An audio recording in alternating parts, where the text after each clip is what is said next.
Disebabkan air bawah tanah saya tinggi, jadi saya kena explore tempat resapan bersistem batas ataupun mound system. Kali ni anak saya join tolong. Alright, first, hari tu kita dah settle bab tanam tangki septik. Effluent yang dirawat dalam tangki septik ni akan keluar dekat outlet dan bakteria tu akan terus bekerja dekat kawasan resapan. Kalau kita rujuk span, sistem resapan yang saya buat ni jenis dia bed system.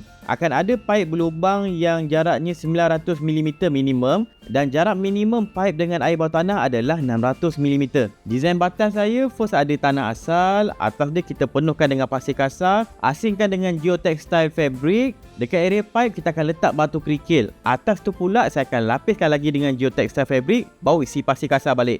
Macam desain tadi, first saya akan kikis sikit permukaan atas tanah asal ni dan gemburkan tapak dia tu, dia punya bawah dasar. Ini untuk air tu mudah diserap lah. Dan saya tak nak dalam sangat, nanti dekat jarak dia dengan water table. Saya kena pastikan lah sistem septik saya ni tidak mencemarkan air bawah tanah.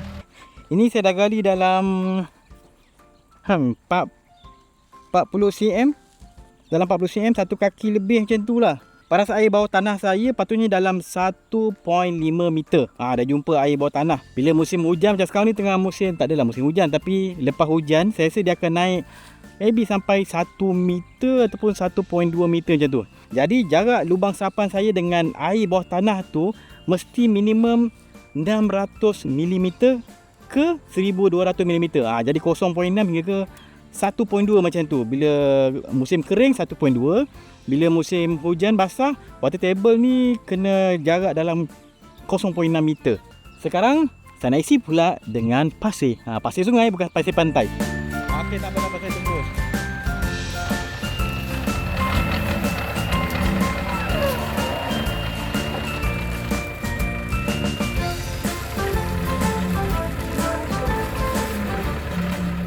Ketinggian batas saya ni dalam setengah meter menggunakan tas blok. Ni saya dah design awal-awal dan tinggal anak saya nak bacakan design je. A3. A3. Sama macam batas tangki septik sebelum ni, saya terus letak tas blok ni dekat atas pasir. Saya akan levelkan sambil susun supaya masa pasang wall kejap lagi, kerja je mudah. Walaupun possible untuk pasang tas blok ni dekat tempat yang tak seragam, tapi kalau kita agak level, dia mudah nak kita slot macam ni.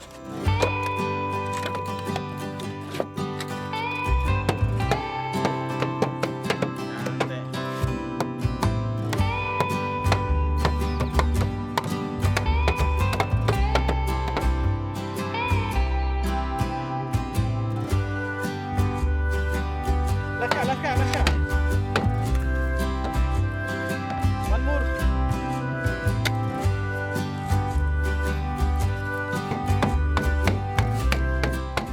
Okey, kalau kita tengok tempat resapan kita ni, saya dah rendahkan sikit daripada paras tanah. Tapi lubang ni kan, rasanya tak cukup rendah ni kalau compare dengan saya punya outlet sana. Tengok, air dekat outlet sana tu lebih rendah daripada air kat sini. Jadi saya nak terbalikkan tas blok ni supaya dia punya lubang tu ke bawah. Rupanya batas dekat sana tu lebih rendah daripada batas sini. Saya ingat sini lagi rendah. Sekarang geotextile fabric pula. Ini untuk halang pasir bercampur dengan batu nanti. Effluent septic akan keluar dekat paip 4 inci ni. Saya gunakan 2 batang je dan saiz saya punya resapan ni tak besar tau. Sebab guna untuk satu toilet kecil. Khas untuk black water daripada kita buang najis. Itu saja, saya tak campurkan dengan air mandian semua. Saya pastikan jarak antara 2 paip ni melebihi 900mm dalam hampir 1 meter lah. 2 paip tadi tu akan sambung dekat paip yang ini dan bila ada belok kuat macam ni, kita kena ada inspection chamber. Ini saya dah custom design. Akan ada 2 lubang, satu lubang lebih tinggi datangnya daripada outlet kita punya tangki septik dan satu lagi lubang di bawah sikit. Ini untuk keluar ke sistem resapan. Saya 3D print menggunakan material ESA supaya tahan cuaca. Saya bagi cover full lubang tu, kalau tidak nanti kan pasir terkeluar. Satu kelemahan part 3D printed ni adalah dia ada layer line. Jadi saya akan gosok guna kertas pasir dulu dan saya akan seal menggunakan marine epoxy. Satu bahagian A dan satu bahagian B. Yang untuk model ni sama ratio dia lah. Sebatikan dia dan saya kena sapu untuk ratakan dekat permukaan inspection chamber ni. yang air akan lalu semua, saya akan sapu kat situ. Untuk sambungan pipe ni pun saya akan guna epoxy juga, sebab kalau saya gunakan gam PVC biasa, dia mungkin tak bonding baik sangat. Sebab PVC biasa tu untuk PVC dengan PVC. Kalau nak gamkan T-fitting ni, saya gunakan VTech Solvent Cement. Untuk pipe yang besar macam ni, kita kena cepat tau. Saya sapukan bagi rata, dan bila nak masukkan pipe tu, kita pusing dan tolak cepat. Macam saya buat ni tak cukup dalam sebab saya gunakan sebelah tangan je, tak cukup kuat. Saya cuba lagi sekali, saya sekatakan dia punya gam jangan terlalu banyak. Saya tolak pusing dengan cepat, guna pedukul getah dan ketuk sampai rapat dalam. Ini kena buat cepat, kalau tak memang sekejap je dia keras. Okey, untuk perforated pipe ataupun pipe yang berlubang tu, kita kena pastikan lubang tu straight je, kena lubang yang selari. Pandai-pandailah gunakan kreativiti untuk tanda dan dapatkan lubang yang selari. Kalau lubang sengit-sengit, air yang keluar tu tak sekata, akan ada hotspot. Nanti kita punya sistem resapan tu tak optimum lah, sebab tak gunakan semua ruang resapan yang kita buat.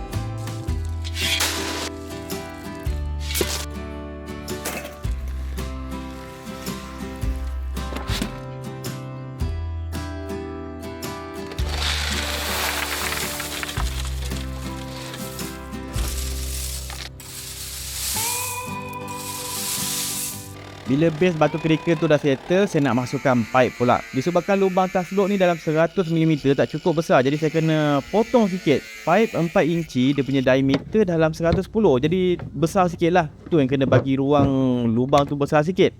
Saya kena pastikan inspection chamber kita punya level ni cun dah okey, barulah saya boleh skrukan terus pada tas blok. Just pastikan dia punya fizik betul dia. Air akan mengalir daripada tempat tinggi ke tempat rendah. Penutup inspection chamber ni jangan lupa, kita kena halang binatang, halang bau dan mudah servis. Lubang dekat bahagian dalam batas ni pun saya akan seal juga. Saya buat 2 layer supaya secure pasir tu tak terkeluar. Sekarang saya nak pasang pula pipe resapan tadi. Untuk pipe dalam kita punya sistem resapan, kita tak perlu gam. Sebabnya kemungkinan berlaku pergerakan dalam kita punya medium. Kalau kita gam, kemungkinan dia retak ataupun pecah. Bila tak gam, dia fleksibel sikit, dia boleh bergerak. Jadi kita hanya perlu slot je pipe ni masuk dalam, secure, kemas cukup. Dan satu lagi benda yang kritikal adalah dia punya level. Pipe berlubang ni kalau boleh selevel yang mungkin dah, sebab kita nak air yang keluar daripada cecelan lubang tu adalah serentak. Kalau condong, kita akan buatkan hujung pipe tu terlalu berat sebab banyak air akan pergi ke hujung pipe. Kalau ada kecerunan sikit pun, pastikan buoy tu tak kena pada garisan hitam.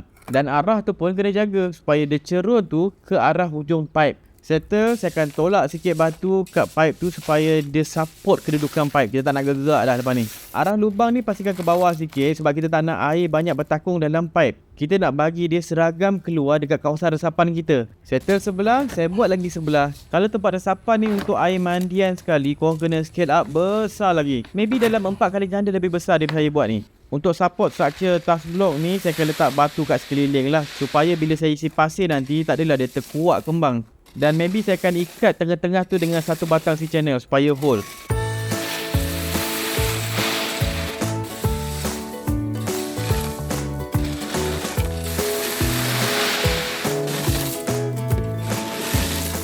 Kalau yang tadi kita tak gam, yang hujung end cap ni kita boleh gam. Saya gunakan sama VTech Solvent Cement. Saya suka tahu guna barang-barang daripada VTech ni sebab bukan dia berkualiti je, dia modify lagi produk dia orang supaya rendah VOC. Dia kurangkan risiko saya yang banyak bertukang ni. Jadi kalau korang nak dapatkan barang VTech, boleh pergi ke Shopee dia orang ataupun ke pengedar yang berdekatan. Dan kita tutup dengan geotextile. Ini untuk tak nak bagi campur pasir dengan batu. Kalau tidak nanti berpotensi untuk menyumbatkan kita punya lubang-lubang pipe tu. Bawah dah cover, kita cover atas pula. Dan timbus dengan pasir. Last, saya nak test kejap. Saya lepaskan air banyak dekat inspection chamber ni. Patutnya dia akan keluar air banyak kat celah-celah pipe yang kita lubangkan tadi kan. Dan diserap oleh pasir. Tapi sekarang pun pasir ni tengah lembab-lembab sikit sebab lepas hujan sebenarnya. Dia tak kering. Jadi saya boleh try rasa dekat tepi pipe tadi. Ni batu bawah ni. Tak rasa pun dia boleh basah sebab saya rasa banyak air pergi ke bawah tanah. Pergi ke pasir bawah tu, memenuhi sana dulu. Bila saya dah tutup air, nampak air kat sini bertakung sikit. Ini ikut level lubang yang kita buat dekat pipe tadi